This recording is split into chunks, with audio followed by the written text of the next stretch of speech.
Hello everyone, my name is Devendra Sharma and I welcome you all to at Performance Tutor. This is video number 2, Nationalism in India, Brahmastra series जो कि chapter number 2 हम जो है cover कर रहे हैं। इसमें सारे इंपॉर्टेंट पीवाई के क्वेश्चन जो है नेशनलिज्म इन इंडिया के आपको देखने को मिल रहे हैं।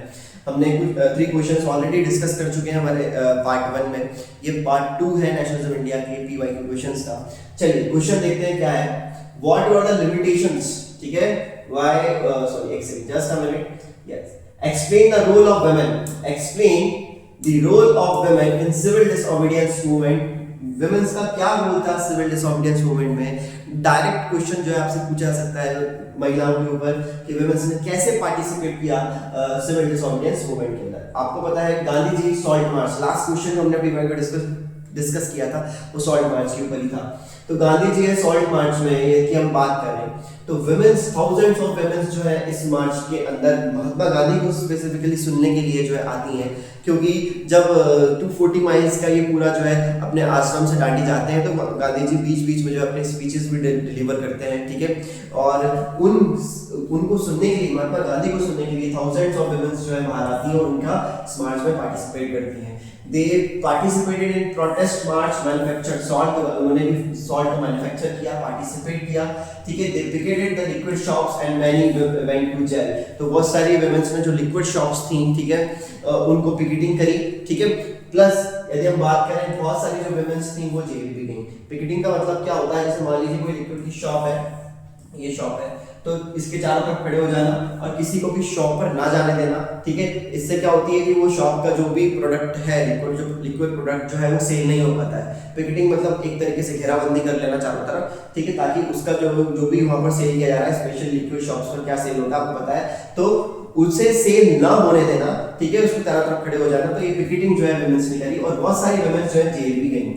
They consider serving nation as their sacred duty. Women's ने ये माना कि यदि हम अपने आप को राष्ट्र के टूवर्ड्स, नेशन के टूवर्ड्स यदि हम अपने आप को कहीं ना कहीं क्या कर रहे हैं, सर्व कर रहे हैं या इस एक्टिविटी में सिविल डिसोबीडियंस मूवमेंट में पार्टिसिपेट कर रहे हैं, तो ये हमारी ड्यूटी है, ठीक है। एज अ वुमेन ये हमारी क्या है, देश के टूवर्ड्स हमारी ये ड्यूटी है। चलिए नेक्स्ट क्वेश्चन की हम बात करें, what were the limitations of the civil disobedience movement. Civil disobedience movement की लिमिटेशंस क्या थी। लिमिटेशंस का मतलब ये है कि सिविल डिसोबीडियंस मूवमेंट फेल क्यों हुआ, ठीक है। अल्टीमेटली आपको पता है कि at the end civil disobedience movement fail हो जाता है। जो डिमांड्स होती हैं हमारी लिमिटेशन से वो फुलफिल नहीं हो पाती हैं। तो सिविल डिसोबीडियंस मूवमेंट फेल इसलिए हुआ, दलित पार्टिसिपेशन था, इट वाज लिमिटेड, ठीक है। जो पार्टिसिपेशन मिलना चाहिए, ठीक है, स्पेशली दलित से, वो बहुत ही कम था, ठीक है। मतलब दूसरा, मुस्लिम political leaders were also reluctant towards this movement, ठीक है। बहुत सारे जो मुस्लिम लीडर्स थे, पॉलिटिकल लीडर्स थे, उन्होंने भी जो है एक्टिवली पार्टिसिपेट नहीं करा, ठीक है, इस मूवमेंट के अंदर। Industrial workers did not take part in this movement, industrial workers ने पार्टिसिपेट नहीं किया। याद रखिएगा जो पीजेंट्स थे उन्होंने भी पार्टिसिपेट नहीं किया। बड़े पीजेंट्स ने पार्टिसिपेट किया, ठीक है, जो पाटीदार्स थे, जाट्स थे, उन्होंने पार्टिसिपेट किया, वो फर्स्ट हाफ में। Civil disobedience movement two parts में हुआ था, ठीक है, राउंड टेबल कॉन्फ्रेंस के पहले और राउंड टेबल कॉन्फ्रेंस के बाद। तो जो पार्टिसिपेशन था पीजेंट्स का वो उतना हमको देखने को नहीं मिला, स्पेशली पुअर पीजेंट्स। दूसरा रीजन ये भी है कि पार्टिसिपेशन इसलिए नहीं देखने को मिला क्योंकि उस समय जो है उसी रशियन रिवॉल्यूशन हुआ था, उसके पहले रशियन रिवॉल्यूशन के कारण जो है इंडिया में भी बहुत सारी कम्युनिस्ट पार्टी बनी, मतलब बहुत सारी कम्युनिस्ट पार्टी बनी हमारे देश में, बहुत सारी नहीं, एक बनी थी। तो वो कम्युनिस्ट पार्टी जब बनी तो बहुत सारे जो इंडस्ट्रियल वर्कर्स थे, ठीक है, स्पेशल जो पीजेंट्स थे, उन्होंने उन पार्टी को ज्वाइन कर लिया था। कांग्रेस का उन्होंने उस समय साथ नहीं दिया, ठीक है, क्योंकि कांग्रेस उस समय जो है बड़े जो इंडस्ट्रियलिस्ट थे या फिर कह सकते हो जो पुअर पीजेंट्स थे, जो रिच पीजेंट्स थे, उनको उनकी डिमांड्स को ज्यादा आगे रख रही थी। इसलिए जो पुअर पीजेंट्स थे और जो इंडस्ट्रियल वर्कर्स थे वो काफी नाराज थे, इसलिए उन्होंने पार्टिसिपेट नहीं किया। This movement was ended without achieving its goal. तो जो मूवमेंट का जो गोल था, अल्टीमेट जो हम चाहते थे, वो गोल पूरा नहीं हो पाया, ठीक है। और फाइनली जो आपको सिविल डिसोबीडियंस मूवमेंट जो था वो फेल हो जाता है। दीस वर द लिमिटेशंस, ठीक है। चलिए नेक्स्ट क्वेश्चन की यदि हम बात करें, how did first world war created economic and political situation in India.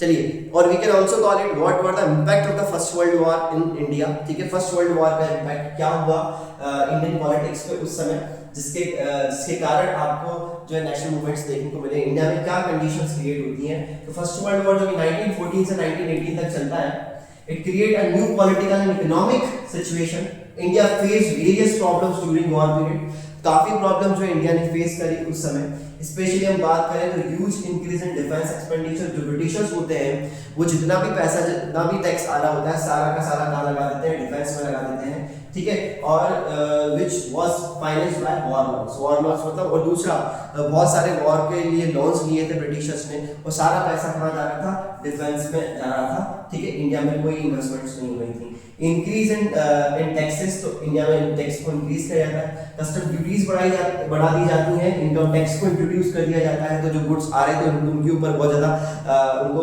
उनके प्राइसेस बहुत ज़्यादा हो जाते हैं। दूसरा, इनकम टैक्स जो है वो भी इंट्रोड्यूस कर दिया, तो टैक्सेस जो है बढ़ जाते हैं। Prices increase through the war years, prices जो है काफी बढ़ जाते हैं। महंगाई देखिए आप कितनी बढ़ रही है। Doubled between 1913 to 1980, world war के टाइम पर जो चीज 5 रुपए की थी वो 10 रुपए की हो गई।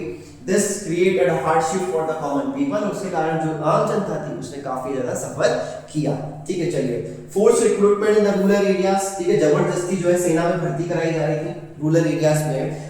जो आर्मी के अंदर जो रिक्रूटमेंट थी वो फोर्स रिक्रूटमेंट की, फोर्स की कराई जा रही थी specially rural area, and this was a wide spread अंदर, क्योंकि लोग नहीं चाहते थे कि हम वो वॉर में पार्टिसिपेट करें, पर ब्रिटिशर्स ने कहीं ना कहीं क्या करा, फोर्सली उनको रिक्रूट किया। चलिए, ड्यूरिंग 1918-19 एंड 1921 क्रॉप्स फेलियर भी इंडिया में देखने को मिले।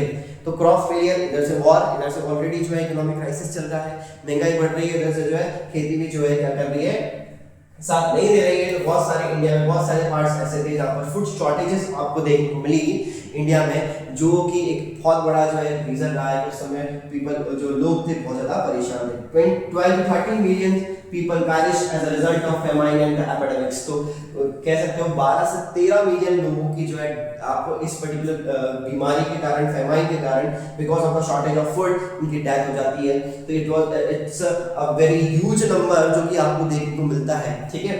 तो ये वॉर के कारण जो इकोनॉमिक और पॉलिटिकल कंडीशंस बन रही थी, मतलब क्या इंपैक्ट था फर्स्ट वर्ल्ड वॉर का इंडिया के ऊपर, और यही रीजन था कि इसके कारण ही जो गांधी जी जब आते हैं वापस अफ्रीका से, लोगों को, महात्मा गांधी का है 1915 में जो है अफ्रीका से आते हैं, और कहीं ना कहीं 1915 में आने के बाद में गांधी जी जो क्या करते हैं, जगह जगह रैलियां करने शुरू करते हैं, ठीक है। वो चंपारण जाते हैं, बिहार गुजरात जाते हैं, आपको खेड़ा देखने को मिला, ठीक है। और ये अलग अलग जगहों पर जो है वोटर मिल वर्कर्स से मिलने गए अहमदाबाद। तो ये अलग अलग जगह पर महात्मा गांधी इसलिए जा रहे हैं ताकि जो प्रॉब्लम्स आप यहाँ देख रहे हैं, लोग काफी बड़े लेवल पे जो है सत्याग्रह कर रहे हैं, मतलब मूवमेंट्स कर रहे हैं, ठीक है, अपनी बात को रखना चाहते हैं। गांधी जी इसलिए जगह जगह जाकर लोगों को देखते हैं, और इस यहीं से शुरुआत होती है। फिर ब्रिटिशर्स इन एक्टिविटीज को रोकने के लिए रॉलेट एक्ट लेकर आते हैं, ठीक है। इसमें भी स्पेसिफिक क्वेश्चन हम लेकर आएंगे। चलिए, नेक्स्ट क्वेश्चन की तरफ चलते हैं। जो नेक्स्ट क्वेश्चन देखने को मिल रहा है, how did different social groups join the non cooperation movement. जो डिफरेंट सोशल ग्रुप्स थे उन्होंने नॉन कोऑपरेशन मूवमेंट को कैसे ज्वाइन किया। चलिए, it started with the middle class participation in the city. Cities में जो है लोगों ने पार्टिसिपेट किया। यदि हम टाउन्स की बात कर रहे हैं, ये पूरा स्पेसिफिक क्वेश्चन है जो कि पीवाई का क्वेश्चन है, सीबीएसई ने पहले पूछा हुआ है, इसको इसी को हम कवर कर रहे हैं कि डिफरेंट ग्रुप्स ने कैसे पार्टिसिपेट किया। हालांकि हमने देखा कि सिटीज में कैसे पार्टिसिपेशन हुआ था, प्रीवियस हमारा एक क्वेश्चन है, पर फिर से हम एक बार देख लेते हैं, ठीक है। स्टूडेंट्स, टीचर्स, लॉयर्स ने अपनी प्रैक्टिसेस को गिव अप कर दिया। स्टूडेंट्स ने स्कूल जाना बंद कर दिया, टीचर्स ने जो है रिजाइन कर दिया, जॉब्स, लीगल प्रैक्टिसेस करना बंद कर दिया लॉयर्स ने, ठीक है। ज्वाइन द मूवमेंट, हम लोगों ने मूवमेंट को ज्वाइन कर दिया। काउंसिल इलेक्शंस को बॉयकॉट किया गया, जैसे कि हमने बताया था। काउंसिल इलेक्शंस को लोगों ने, मतलब जो पॉलिटिकल लीडर्स थे उन्होंने बॉयकॉट किया। बाद में फिर यही काउंसिल इलेक्शंस में वो पार्टिसिपेट करना चाह रहे हैं, क्योंकि नॉन कोऑपरेशन मूवमेंट फेल की तरफ जा रहा है, ठीक है। फॉरेन गुड्स का बॉयकॉट किया, शॉप्स की पिकेटिंग की गई, लिक्विड शॉप्स की। ये आपको सारी चीजें कहाँ देखने को मिल रही हैं, टाउन्स में। चलिए, यदि हम कंट्री साइड की बात करें तो कंट्री साइड मतलब जो विलेज साइड एरियाज होते हैं और जो ट्राइबल एरियाज होते हैं उन्हें कंट्री साइड कहा जाता है, ठीक है। चलिए, तो peasants and tribals took over the struggle which turned violent gradually. तो पीजेंट्स ने ट्राइबल्स से पार्टिसिपेट किया। पीजेंट्स की जब बात करें तो स्पेशली बाबा रामचंद्र, ठीक है, और में औद किसान सभा रखी गई, एंड दिस औद किसान सभा was headed by Jawaharlal Nehru. याद रखिएगा, अगेन अ पीवाईक्यू क्वेश्चन। तो पीजेंट्स ने जो है बाबा रामचंद्र की लीडरशिप में, स्पेशली औद में, अगेंस्ट लैंडलॉर्ड्स और तालुकदार्स के अगेंस्ट में ये मूवमेंट लॉन्च किया। याद रखिएगा, जो औद किसान सब, जो बाबा रामचंद्र जिस मूवमेंट को चला रहे थे, it was movement against the landlords और बड़े बड़े जमींदार और तालुकदार जो कि ब्रिटिश ऑफिशियल हुआ करता था, जो कि टैक्स कलेक्ट करने के लिए आया करता था। ठीक है, चलिए, Talukdar demanded high rent from peasants, तो जो जमीन थी उसके ऊपर जो रेंट लगता था उसे कलेक्ट करने के लिए आया करता था। तो तालुकदार जो डिमांड करता है, इसलिए तालुकदार के अगेंस्ट में पीजेंट्स का ये मूवमेंट था, और इस मूवमेंट को कौन लीड कर रहा था? बाबा रामचंद्र जो थे वो इस मूवमेंट को लीड कर रहे थे। सॉरी, चलिए आगे देखते हैं हम। नाइट ड्यूटी बंद जो है पीजेंट्स के थ्रू, मतलब नाइट ड्यूटी बंद जो है ऑर्गेनाइज किया गया। ठीक है, नाइट ड्यूटी बंद मतलब बार्बर्स ने जो है अपनी सर्विसेज को देना बंद कर दिया बड़े बड़े लैंडलॉर्ड्स के लिए उस समय, और जो आपके वॉशरमैन जो होते हैं उन्होंने भी अपनी जो सर्विसेज थी उनको देना बंद कर दिया। चलिए 1920 की बात करें, और किसान सभा was set up headed by Jawaharlal Nehru, Baba Ramchandra and others जो है इसको हेड करते हैं। ठीक है, और में जो है इसको और किसान सभा कहा गया है 1920 में, आपको ये देखने को मिली। ठीक, और during the time of non cooperation movement. ठीक, now Alluri Sitaram Raju lead the guerrilla warfare practices, very important। Alluri Sitaram Raju guerrilla practices करते हैं उदयम हिल्स ऑफ आंध्र प्रदेश, याद रखिएगा। Alluri Sitaram Raju जो कि बहुत ही एक्टिव आपको देखने को मिलते हैं, जो कि पार्टिसिपेट करते हैं नॉन कोऑपरेशन मूवमेंट में, और ट्राइबल्स पीपल्स के लिए उस समय कहीं ना कहीं साउथ इंडिया में एक कह सकते हो बहुत इंपॉर्टेंट जो है लीडर के रूप में निकल कर आते हैं, स्पेशली ट्राइबल्स के लिए फाइट कर रहे हैं वो, मतलब ट्राइबल्स के लिए फाइट कर रहे हैं ब्रिटिशर्स के अगेंस्ट में। और गुरिल्ला प्रैक्टिस आपको देखने को मिलती है, गुरिल्ला प्रैक्टिस, छुप कर एकदम से बैठ जाना और जब भी कोई आता है तो उसको अटैक करना। ठीक है, ये एक वॉर प्रैक्टिस है। ठीक है, the rebels attack police stations. ठीक है, तो ये लिखा हुआ है गुरिल्ला प्रैक्टिस में जो रिबेल्स थे, मतलब ट्राइबल्स थे, वो पुलिस स्टेशंस में अटैक किया करते थे, जो भी उस एरिया में पुलिस स्टेशंस थे उस पर अटैक किया जाता था। इस तरीके से जो है ये लोग पार्टिसिपेट कर रहे हैं नॉन कोऑपरेशन मूवमेंट में। यदि हम प्लांटेशन वर्कर्स की बात करें, प्लांटेशन वर्कर्स के देखिए it was a inland immigration act, जिसके कारण प्लांटेशन वर्कर्स को अलाउ नहीं था कि वो अपने लैंड्स को छोड़कर जा सकें। इसलिए प्लांटेशन वर्कर्स कहीं ना कहीं क्या करते, कहीं ना कहीं इस नॉन कोऑपरेशन मूवमेंट में पार्टिसिपेट करते हैं। उनको लगता है कि गांधी जी कहीं ना कहीं गांधी राज आने वाला है, और उनको ये होप होती है कि कहीं ना कहीं हम यदि इस नॉन कोऑपरेशन मूवमेंट में पार्टिसिपेट करेंगे तो हो सकता है हमको हमारी प्लांटेशन साइट से फ्री कर हम हमारे जो विलेजेस हैं, ठीक है, वहाँ पर हमको जाने का मौका मिले। जो प्लांटेशन वर्कर्स थे उनको, प्लांटेशन जो ऑनर्स थे वो ब्रिटिशर्स थे। ठीक है, चलिए, for the plantation workers Swaraj meet moving freely. Simple सी बात है, वो ऑलरेडी जो है कहीं ना कहीं उन प्लांटेशन साइट्स पर जो है पूरी तरीके से बंदी थे। तो वो बंदी थे का मतलब ये है कि वो उनको बाहर जाना अलाउ नहीं था। बाहर मतलब कहीं अपने गांव यदि विलेजेस जाना है तो उनको परमिशन लेना पड़ती थी, और परमिशन बहुत ही रेयरली उनको मिलती थी कि वो अपने विलेज या किसी फेस्टिवल पर जा पाए। ठीक है, उन्होंने सालों से जो है अपना घर नहीं देखा था, तो ये प्लांटेशन वर्कर्स जो है क्या चाहते थे, अपने आप को फ्री करना चाहते थे ऑपरेसिव प्लांटेशन सिस्टम से। They protest against the inland immigration act, जिसके बारे में मैंने बात करी, डेट याद रखिएगा 1859 में आता है। क्या था inland immigration act? which prevent them from living the plantation without permission, मतलब बिना परमिशन आप जो है कहीं ना कहीं क्या प्लांटेशन साइट्स को छोड़कर नहीं जा सकते। ठीक है, ये था। और हर ग्रुप जो है इंटरप्रेट करता है the term Swaraj in their own ways. जो स्वराज का जो आइडिया, जो स्वराज का जो सबके लिए स्वराज का मतलब अलग अलग है। ठीक है, देखिए यदि हम स्वराज की बात करें तो प्लांटेशन वर्कर्स के लिए उस समय स्वराज का मतलब था अपने आप को प्लांटेशन साइट से फ्री करना।